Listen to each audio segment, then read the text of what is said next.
시편 14편이 세상 속의 악인에 대해서 말하고 있다면, 오늘의 본문 시편 15편은 주의 장막과 성산에 거할 수 있는 의로운 사람이 과연 누구인가에 대해 말하고 있습니다. 과연 누가 하나님의 성전에 거할 자격이 있느냐에 대해 말하고 있기 때문에 시편 15편은 성전 입장 제의 혹은 성전 입장 시라 불립니다. 예배자가 성전에 들어가기 위한 조건이 무엇인지 물으면 제사장이 그에 응답하는 형식으로 이루어져 있습니다. 하나님의 거룩한 성산에 올라 하나님의 임재를 경험하며 하나님 앞에 거할 수 있는 자가 누구인지를 묻고 이에 대한 대답으로 구성이 되어 있습니다. 1절에 보면 여호와여 주의 장막에 머무를 자 누구 오며 주의 성산에 사는 자 누구 오니이까 하며 두 번의 질문을 던지고 있습니다. 시편 기자가 여호와의 이름을 먼저 불렀습니다. 예배를 받으실 대상이 하나님이심을 말하고 있고, 또한 성전에 들어갈 자들에 대한 판단의 주체가 하나님이 되고 있다는 사실을 말해주고 있습니다. 주의 장막은 이스라엘의 광야 여정에 함께했던 성막이 떠오릅니다. 주의 성산은 하나님의 거룩한 산인 시온산을 뜻하고 있습니다. 다윗이 이곳에 있던 성막에 언약궤를 옮겨 놓았고 후에 예루살렘 성전도 이곳에 세워졌습니다. 이곳이 중요한 장소인 가장 큰 이유는 하나님이 거하시는 곳이었기 때문입니다. 주의 장막과 주의 성산은 하나님을 향한 찬양과 기도의 장소입니다. 경배와 제사를 드리는 장소입니다. 거룩하고 구별된 장소로 하나님이 당신의 백성과 함께 하시는 곳을 의미합니다. 아무도 들어갈 수도 없고 자격이 있어야 들어갈 수 있는 곳입니다. 이스라엘의 성인 남자들은 정해진 절기에 예루살렘 성전으로 올라가야 할 의무가 있었습니다. 하나님께 나아온 자는 성막들 입구에 도착했을 때 반드시 한 가지 질문을 받아야 했습니다. 누가 하나님께 가까이 나아가 하나님이 임재하신 곳에서 예배할 수 있겠습니까? 시편 기자가 오늘날 우리들에게도 동일하게 질문합니다. 누가 주의 장막과 성산에 들어갈 수 있습니까? 이에 대한 해답이 2절에서 5절까지 여러 가지로 표현되어 있습니다. 2절, 정직하게 행하며 공의를 실천하며 그의 마음에 진실을 말한다 기록하고 있습니다. 1절의 질문에 대해 참된 예배자의 특징을 해야 할 것과 하지 말아야 될 것에 대해 구분해서 제시하고 있습니다. 1절은 내면적인 영역입니다. 그 첫 번째가 정직하게 행하는 것입니다. 이 정직하게 행하다라고 번역이 되어 있는데 원래 뜻은 완전하게 걷다라는 의미입니다. 정직에 해당하는 히브리어 탐임은 흠이 없고 완전하다라는 뜻입니다. 창세기 6장 9절에 보면 노아에 대해서 설명할 때 노아를 당대해 완전한 자라고 이렇게 말했고, 그리고 악한 세대 속에서 하나님과 동행한 이 노아를 말할 때 사용했습니다. 또한 창세기 17장에서도 하나님께서 아브라함에게 완전하라 명령하실 때도 사용하였습니다. 또한 이 행하다라는 것은 일회성으로 한 번에 그치는 것이 아니라 지속적으로 삶의 방식을 나타내는 단어입니다. 이 두 번째로 공의도 실천해야 합니다.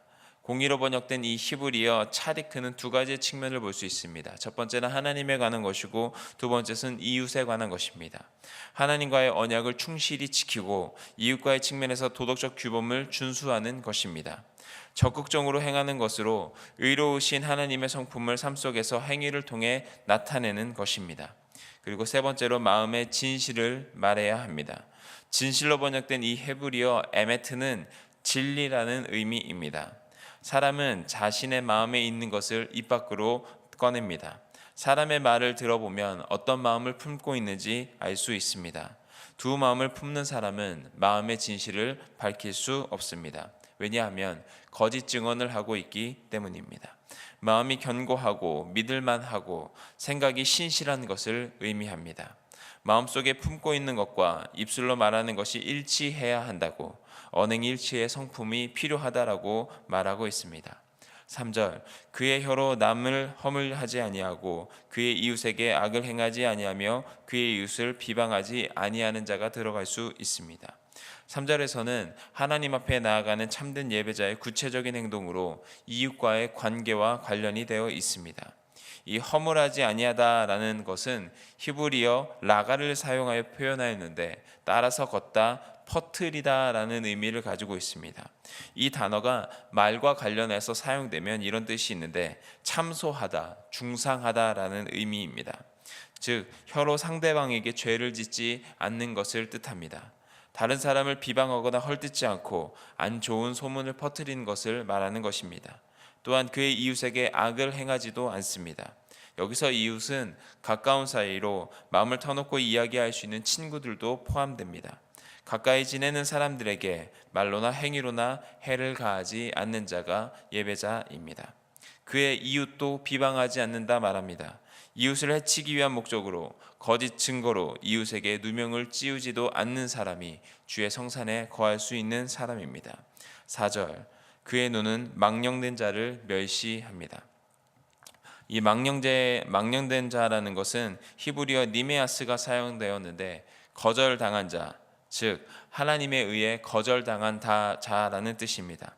하나님의 판단에서 벗어나고 하나님을 경외하지도 않는 자입니다.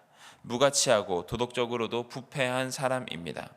이 멸시하다라는 것은 무시하고 핀잔을 준다는 뜻이지만 여기에서는 악한 자들의 소행을 본받지 않음을 의미합니다. 의인이 악한 무리들을 멀리함으로써 그들의 영향을 받지 않아야 한다는 것입니다. 여호와를 두려워하는 자들을 존대하며 그의 마음에 서원한 것은 해로울지라도 변하지 아니한다라고 말합니다.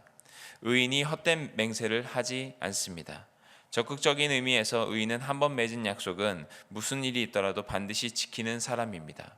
2절에서 말하는 정직하게 행하며 진실을 말하는 데서 비롯된 삶의 자세가 필요하다는 뜻입니다. 5절 이자를 받으려고 돈을 구워주지 아니합니다. 5절은 재정의 원리에 관해 언급하고 있습니다. 돈을 빌려주고 이자를 받는 것은 구약시대 율법에 의하면 외국인에게만 허용이 되던 율법입니다. 가난한 형제나 동족에게 이자를 취하는 것은 엄격하게 금지되어 있었습니다. 왜냐하면 이 경우에 이자를 받는 것이 착취의 행위와 마찬가지였기 때문입니다. 이를 해결하기 위해 안식년이나 희년제도가 생겼던 것입니다.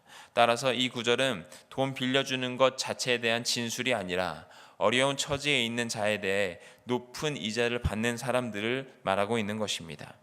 뇌물을 받고 무죄한 자를 해하지 아니합니다. 뇌물에 의해 공의가 시행되지 못한다면 결국 그 사회가 병들어 죽게 될 것입니다. 뇌물을 받고 거짓 증언하는 악을 저지르지 않는 사람이 주의 성산에 머무를 수 있습니다. 5절 후반부에서 이제 결론을 내립니다. 이런 일을 행하는 자는 영원히 흔들리지 아니하리이다. 이런 일은 앞에서 언급한 여러 가지 조건, 약 9개에서 10개 정도의 조건을 가리킵니다. 단순히 예배 참석하는 의식적인 행동이 아닙니다. 삶 전체로 여호와를 섬기는 것, 하나님의 언약의 말씀대로 사는 매일의 삶을 의미하고 있습니다. 이런 사람이 요동하지 않는 사람입니다. 영원히 요동하지 않는다는 의미가 단순히 일반적으로 복을 받거나 재앙을 당할 때 도움을 받아 어려운 일을 해결한다는 것을 나타내는 뜻은 아닙니다. 왜냐하면 1절에서 이렇게 질문하며 시작했기 때문입니다. 주의 장막에 머물 자 누구 오며 주의 성산에 사는 자 누구 오리이까? 이 질문에 대한 대답을 2절에서 5절을 통해 알 수 있었습니다. 따라서 영원히 요동하지 않는다는 말은 여호와 하나님을 영원한 반석으로 비유한 표현으로 영원히 주의 장막에 거한다라는 의미입니다. 의인들이 주의 장막에 들어가 반석이 되시는 하나님 안에 거하게 되므로 이 세상이 완전히 멸망할지라도 이들은 결코 요동하지 않는다는 의미입니다. 시편 15편은 예배자의 자격에 대해 말하면서 정작 말씀이나 기도, 찬송 등의 예식적인 부분에 대한 설명은 하나도 없습니다. 오히려 하나님 앞에서의 내면적인 모습, 이웃과의 관계, 물질 사용에 대한 자세 등을 말하고 있습니다. 삶의 예배가 중요하다는 것을 시편 기자가 알려주고 있습니다. 성전 안에서의 모습보다 일상생활에서의 모습을 주목해 하시겠다는 것입니다. 성전 안에서만 거룩하고 경건함을 갖출 것이 아니라 일상에서 하나님이 원하시는 삶을 살아가야 합니다. 그런 사람만이 참된 예배자로서의 자격이 있습니다. 어느 곳에든지 하나님이 기뻐하시는 참된 예배자로 살아가야 합니다. 시편 기자는 하나님의 존전에 나아가 예배하기 전 자신을 점검했습니다. 거룩함이 빠진 예배는, 경외함이 없는 예배는 아무 의미가 없기 때문입니다. 그러므로 우리는 만왕의 왕께 예배드릴 때 하나님을 경외하는 마음과 겸손함으로 나아가 주의 장막에 머물고 주의 성산에 사는 자 되어 영원히 흔들리지 아니하는 예배자가 되시는 저와 여러분들이 되시기를 예수님의 이름으로 축원드립니다.